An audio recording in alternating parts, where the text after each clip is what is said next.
때는 1345년경의 프랑스 부르고뉴 지방의 두 수도원 말리에르 수도원과 리브 수도원 사이에서 한 가지 분쟁이 벌어지고 있었습니다.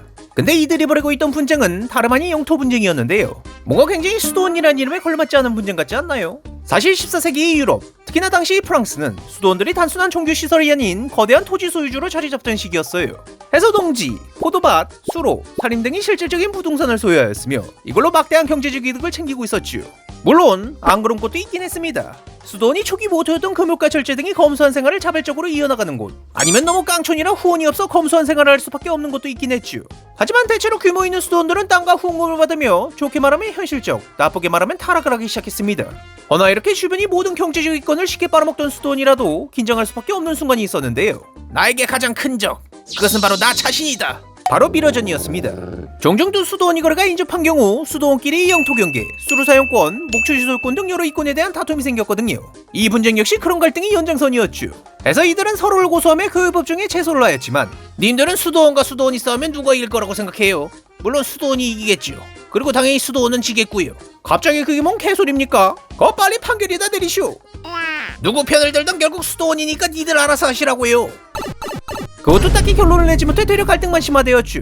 결국 이들은 결판을 내기 위한 확실한 방법을 사용하게 됩니다. 그게 뭐냐고요? 뭐겠습니까? 그냥 치고받고 싸우는 거죠. 하지만 막상 싸움을 하려고 보니 또 문제가 생깁니다.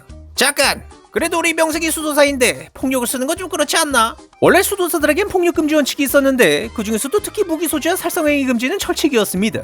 허나 지금과 같은 상황에선 폭력을 완전히 배제하기가 어려운데 그렇다고 무기를 들면 공식적으로 수도사의 자격을 위반하는 것이었죠.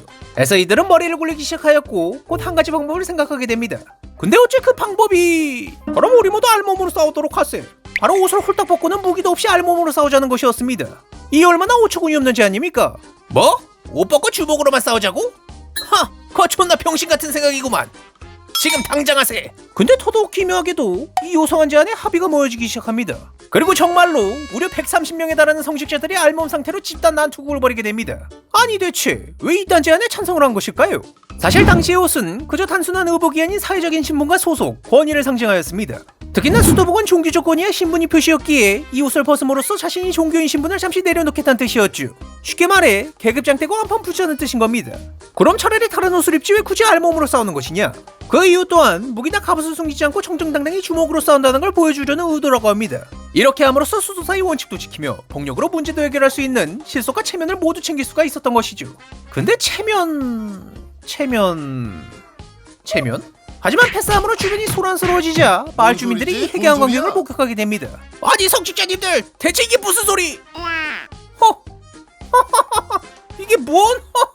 주민들은 처음엔 경악하였지만 수도사라는 놈들이 알몸으로 패싸움하는 꼬라지를 보고 있자니 나중에는 경악이 폭소로 바뀌었다고 합니다.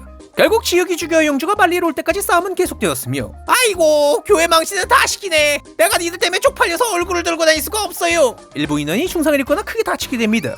그래도 다행히 사망자는 없었으며 농담 같긴 한데 싸움 구경치곤 유난히 여성 주민들이 많이 몰려왔다고 하네요. 이후 교회 측에서는 엄중하게 두 수도원을 질책하고 조사하였습니다. 다만 사건이 워낙 황당한 데다 그들의 의도한 행동들이 교회에 먹혀들었기에 강한 처벌 없이 그냥 훈계로 끝났다고 해요. 하지만 이 사건은 교회 내에서도 웃음거리가 되었으며 수도원이 위선을 비판하는 대표 사례로 남게 되었죠. 그리고 후대에도 중세성직자의 위선적 행태를 비판하거나 풍자하는 문헌, 설교, 민담에 자주 등장했다고 합니다.